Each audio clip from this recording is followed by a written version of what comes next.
kama Gavana ma Bungoma Lusaka dwaro mondo bad migawo mochung' ne chenro mag nyiewo mwandu e sirkal oneni orage moket thenge ne joma nigi ng'ol ochopo kare kaluwore kod chike ma pacho ka.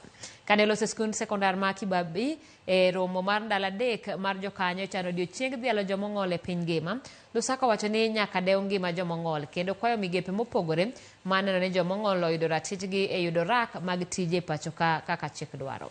Afisa mochung' ne riwruog joma ong'ol e pacho ka Isaac Manyonge okwayo ji duto manigi ng'ol mondo ondikre kod sirkal mondo giyud chenro mag sirkal nono maonge chudo.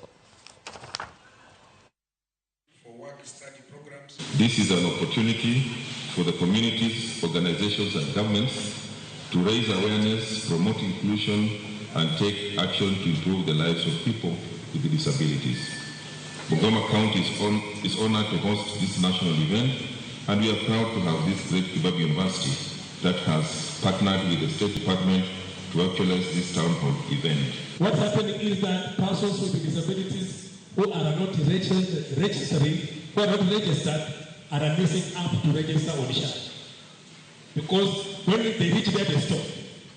So my appeal is that if we can make it free, make it easier, make it faster for persons with disabilities.